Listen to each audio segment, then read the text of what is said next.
Thank you for joining us on our pillar program here at CoreFit. We're going to talk about the pillar of sleep. Now, sleep's going to be that pillar that we're going to actually utilize as our foundation. Sleep is so important that those other pillars that is in our program that we're sharing with you, that these pillars are going to rest upon. Because if our sleep is not in order, those other pillars are not going to be able to stand as strong. So we want to make sure that we're getting good sleep. And I'm hoping after this conversation that I have with you that you get to listen to, is that you're going to find the value in sleep. So I'm going to ask 4 questions. I'm going to talk about the 5 benefits of sleep, and then I'm going to talk about the 4 stages of sleep. So let's start with the question. The first question I have is, what percentage of your DNA do you think is related to the circadian rhythm? And the circadian rhythm that I'm talking about is what time the sun sets and when the sun rises. So what percentage of your DNA is related to that? The answer is 98%. 90% of your genetic code is related to circadian rhythm. And if you think about this, before light was created, we didn't have all this artificial light to keep us up at night. And so we were pretty much going to bed with the sun set and then rising with the sunrise. So this is question number 2. The light bulb was created in 1897 by Thomas Edison. Thank you, Thomas Edison, for creating that light bulb. Now, before the light bulb was created, how many hours do you think the average person was getting before the light bulb was created? The answer is 10 hours. Now today, currently, what do you think the average hours of sleep that the average person is getting? We went from 10 hours to, the answer is, less than 7 hours. And because of this artificial light that we have, we're able to stay up longer. We're able to keep ourselves busy. We're able to do more work. And so we're not necessarily going to sleep. And with this artificial light that's coming in, our brain is not setting ourselves up to go to sleep. And that's where that light comes in, right? That darkness. And you guys might recognize between daylight savings and right now we're in that period of it is dark earlier, that you might be finding yourself becoming a little bit more tired earlier than you were than when we were getting an hour longer of daylight. And so now I'm going to go into question number 3. Question number 3 is, do you consider sleep a luxury or a necessity? And that's totally up to you. You get to answer that. My answer is that sleep is a necessity. In order for me to show up as that best version of myself, that best version of myself is getting 7 hours or more of sleep. And now I never used to prioritize sleep. I used to stay up night playing poker. I'd get home at 2 or 3 o'clock in the morning. I'd get up at 5 or 6 o'clock in the morning and go work out. And then I'm thinking, am I going to have a good day at the gym? And then I'm going to work. And at that time, I was in management. I had a lot of questions. I had a lot of things I had to handle at work in management position. And do you think that I handled it the best? No, I didn't. I was very short. I wasn't functioning at my most optimal being because I wasn't getting those full hours of sleep. I was getting 4 to 5 hours of sleep. Now, my last question that I have for you, what is the only animal on the planet that deliberately deprives itself of sleep? And I'm sure everybody here that's watching this is going to answer this correctly, 100%. The only animal on this planet that deprives itself of sleep is us, the human being. We have so many distractions in our life that we deprive ourselves of sleep. And you can totally get this right now by staying up late at night watching TV. What are we doing? We're falling asleep in front of the TV. Instead of saying, hey, we're tired, let's shut the TV off and let's go to sleep. So those are the questions that I have to ask you that we just went through. Now I want to talk about the 5 benefits of sleep. Now the 5 benefits of sleep, the first one I'm going to talk to you about is the physical capacity of sleep. Now if we think about that physical capacity of sleep, what are we doing at the gym? We're working hard, we're breaking those muscles down. And so where does sleep come in? Our body has its best recovery during that process of when we're sleeping. We have these cells in our body that are called killer cells that go out there when we're sleeping and we're getting adequate amounts of sleep and goes out there and does the repair job. It's correcting those cells that are damaged and it's fixing those, or whatever the killer cells do, right? They're correcting that damage that is done.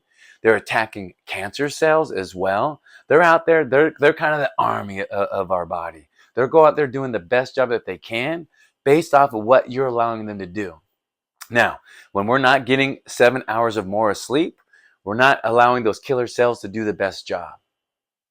And what I mean by that is that means it's a shorter period of time that they can actually do any work, and they can't do their best job. A study was done where they did a study with individuals that they allowed them 4 hours of sleep. And in that process, in one night, it was only one night that they did this study. And in that 4 hours of sleep that they obtained, they found that with the blood work that they did, that those killer cells was a 70% decrease in the ability for those killer cells to go out there and do that job. Because we limited that time space, right?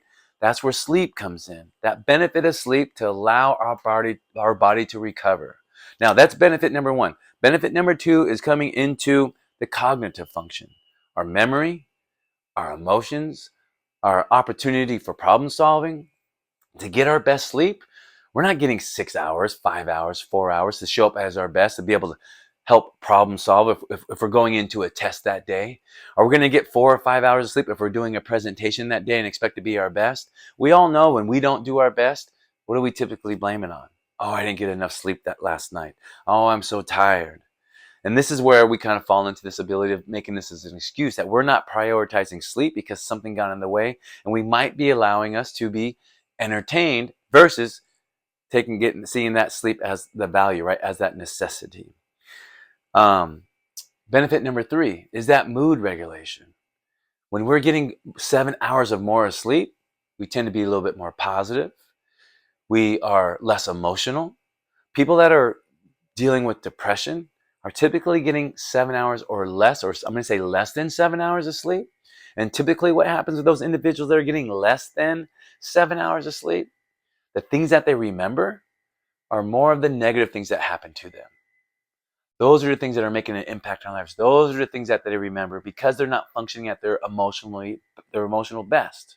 When we're getting more 7 hours or more of sleep, we tend to have more of a positive outlook on life. And so that's a huge benefit to sleep. Benefit number four, weight management. When we're getting adequate amounts of sleep, 7 hours again or more, 7 to 9 hours of sleep, our body releases a hormone that helps it stay a little bit more satiated. We're not having these symptoms of being hungry. Also, when we're staying up a little bit later at night, we're watching TV and we're being entertained. What are we doing when we typically watch TV? We're on the couch, we got our bowl of chips, maybe we got ice cream. Who knows what's in front of us? But that's where we start to snack. And we're snacking longer into the night because we're staying up longer. So there, right there, with weight management. You want to work on decreasing your weight? Simply go to bed earlier and work on getting 7 to 9 hours of sleep. And benefit number five is our heart health. Our heart health comes into play here. By us getting 7 hours of sleep or more, it's allowing our body to rest a little bit longer. It's allowing our heart rate to come down. It's allowing our respiratory rate to come down, which then also gives that ability of those killer cells to go out into the body and do their job.